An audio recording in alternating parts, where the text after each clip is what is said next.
margem para surpresas, sempre no futebol. A questão é chegar e jogar de forma séria, não menosprezar o adversário, não chegar no salto alto. O Pedro, há quem defenda que ele entre em campo hoje e não jogue contra o Palmeiras pela questão da grama sintética. E aí, Bernardo, você acha que ele pode jogar esse jogo de hoje ou você também segura para jogar contra o Palmeiras? Eu seguraria para colocar contra o Palmeiras. Veja, o Flamengo tem uma decisão contra o Palmeiras. É muito cedo para falar em título brasileiro. A gente vai ter a 10ª rodada ainda de 38 do Campeonato Brasileiro, é claro.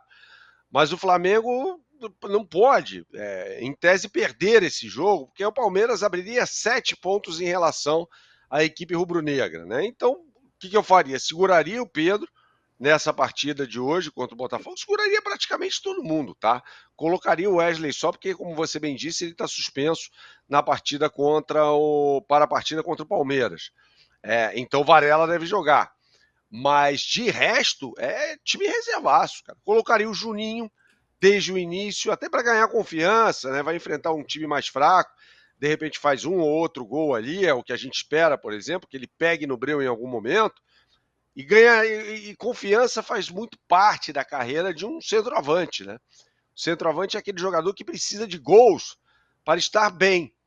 E ele precisa de gols, né? Entrou mal na partida contra o Botafogo, não por isso é um bagre, como muita gente vem falando, é um jogador que está ainda em processo de adaptação, veio de um futebol muito menos competitivo, que é o futebol do Azerbaijão, então ele poderia receber uma chance hoje. Desde o início, olha, Juninho, você vai jogar o jogo inteiro, cara. Você vai jogar contra uma equipe mais fraca, você vai receber bolas, ele receberia, tenho certeza disso, a confiança do técnico Felipe Luiz e teria as condições de sair da seca, né? Mas sobre o Pedro, a Arrascaeta, eu seguraria todo mundo. Gerson, inclusive, que não jogou contra o Botafogo, porque estava suspenso. Eu não colocaria nenhum desses em campo hoje, nenhum desses.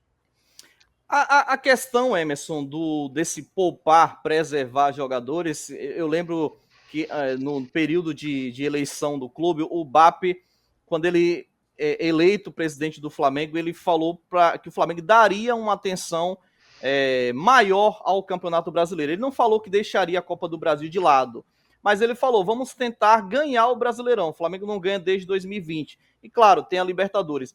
E aí o torcedor, claro, interpretou que a Copa do Brasil o Flamengo vai abandonar. A gente sabe que passando do Botafogo da Paraíba, e aí no próximo duelo vem um Palmeiras, vem um Botafogo, vem um clube maior, é óbvio que o Flamengo vai encarar com muita seriedade. Mas com relação a essa preservação de atletas, Emerson, até para você concluir o seu raciocínio, jogo para Arrascaeta, jogo para Pedro, né? Você tinha concordado com o Bernardo sobre o Arrascaeta. E o Pedro, vai para uma grama sintética domingo, um jogo difícil, ou joga apenas hoje? É isso, não sei exatamente onde que parou aqui a minha fala, mas eu acho que realmente o Arrascaeta hoje é um jogador para ficar no banco, né? E aí só de fato entrar na partida se a coisa não estiver já definida, né? Em relação do Pedro, é um bom ponto, né? Uma lesão muito séria do Pedro, que acabou voltando muito bem nos primeiros jogos, já teve uma queda de rendimento que é natural, né? Uma lesão muito complicada para o Pedro, mas hoje eu iria sem o Arrascaeta. Acho que talvez o Pedro, né? Um jogo para jogar alguns minutos também, é a nossa referência. E não acredito num jogo difícil, não. Sinceramente, acredito no domínio do Flamengo. É claro, né, que a Copa do Brasil ontem nós vimos alguns exemplos que se você não define o confronto, se você vai deixando o tempo passar, você pode tomar um gol e ir para os pênaltis, você pode ser eliminado. Então, eu acho que é para entrar com jogadores que são considerados do time B, mas tendo as nossas principais opções ali no banco de reservas para estar à disposição, caso seja necessário. E aí, claro, dá oportunidade para Joshua, para Lohan, para Juninho, jogadores que ainda estão tentando buscar o seu espaço nesse time principal do Flamengo. Daqui a pouco a gente vai trazer aí uma prévia, uma provável escalação, e vocês vão perceber que tem muitos garotos. Tem João Vitor cotado para ser titular, tem Matheus Gonçalves, tem o Joshua, tem outras peças ali da base. O Lohan pode ser mais uma vez relacionado. Quer dizer, o Felipe Luiz tem opções aí para rodar bastante o elenco hoje. E ontem, né, Bernardo? Ontem, Copa do Brasil é traiçoeira nesse sentido, né? Alguns times considerados pequenos, times de de menor investimento, que deram um trabalho. O Operário, cara, quase elimina o Vasco em pleno São Januário, e aí destacar o Léo Jardim, né? Fez um grande jogo, e o CSA tirou o Grêmio da Copa do Brasil.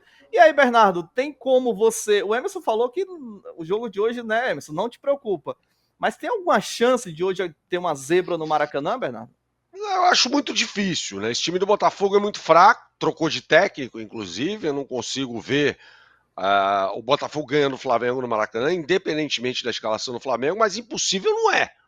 Isso não existe no futebol, impossível não existe. A gente tem visto nessa temporada algumas coisas curiosas, né? Principalmente no futebol internacional, Crystal Palace sendo campeão em cima do City depois de 120 anos, o Bolonha sendo campeão em cima do Milan depois de 51 anos. Então, há margem para surpresas, sempre no futebol.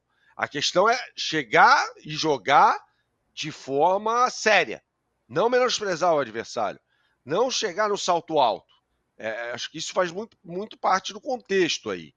Então é o seguinte, se for jogar com o time reserva, e para mim tem que ser o time reserva, talvez o Rossi só de titular, é jogar sério. Se jogar sério, com um mínimo de organização tática, e esse time do Flamengo tem organização tática, o Flamengo garante o resultado. Né? Lembrando que pode até empatar no Maracanã. É claro que se isso acontecer, vai ter gente vaiando o time na saída do campo. Você não tem a dúvida disso. Vai ter torcedor ali falando, não, mas independentemente da escalação, o Flamengo tinha que passar o carro no Botafogo. Não é assim. Nem sempre vai ser assim. O que é importante é se classificar. E tem um ponto muito importante que você abordou, que é a questão da prioridade. Prioridade do Flamengo, isso dito no microfone, é a boa campanha no Campeonato Brasileiro. Que o Flamengo não disputa essa competição desde 2020. O Flamengo simplesmente não disputa. Não chega em nenhum momento ao final do campeonato ali com possibilidade de ser campeão, nada disso. Então, se é isso, né, eu acredito nas pessoas, levar a Copa do Brasil na flauta. Porque você tem um jogo, como eu disse, super importante contra o Palmeiras no próximo domingo. Então é o seguinte, não dá. O cobertor é curto, não dá. O Flamengo já tem muito jogador lesionado. Contra o Palmeiras já não terá o Alan, Pulgar e De La Cruz, 3 volantes. Né? Então provavelmente ele vai jogar com o Gerson e Everton Araújo, né? Que é um jogador com muitas limitações, aliás, o garoto formado na base do Flamengo. E é olhar para esse jogo como mais importante. Não olhar para a partida de hoje como o jogo da temporada, que não é. Não está nem perto disso. O jogo da temporada, de repente, tem os jogos da Libertadores, teve o jogo contra a LDU, que até aqui foi o jogo da temporada, o Flamengo fez a parte dele ganhando, mas o Flamengo tem se colocado em situações, quando a gente fala sobre a estafa física já dos jogadores, a gente tem que lembrar que o Flamengo não está sabendo se garantir logo nas competições. Na Libertadores ele se colocou numa situação, só o Flamengo se colocou nessa situação, de precisar ganhar os 2 últimos jogos, de serem finais de Copa do Mundo os 2 últimos jogos. Porque o Flamengo perdeu para o Central Córdoba no Maracanã e empatou na Argentina. Um time muito fraco, diga-se. Bem treinado pelo Omar De Felipe, mas muito fraco. Então o Flamengo se coloca nessa situação. Putz, agora eu vou ter que jogar a vida. E aí se desgasta, os jogadores se machucam, muito por causa do esforço, porque tem Libertadores e depois Campeonato Brasileiro. Então, hoje, o jogo de Copa do Brasil, mas o Flamengo só venceu por 1-0. Foi o que eu falei anteriormente, não venceu por mais porque perdeu muitos gols naquela partida. O Juninho furou, o Michael teve oportunidade no primeiro tempo. O Flamengo poderia ter se garantido já, e não se garantiu ainda. Mas repito por aqui, bem treinado, bem preparado, e esse time vai entrar bem preparado, independentemente da escalação, o Flamengo tem condição de eliminar o Botafogo com as reservas. Pode não dar show, esse não é o ponto. Meu ponto é conseguir a classificação. Alô, tropa da S1 Live. A propaganda é a alma do negócio. Quer ver a sua marca estampada aqui diariamente na S1 Live? É só chamar agora no e-mail contato@s1live.com.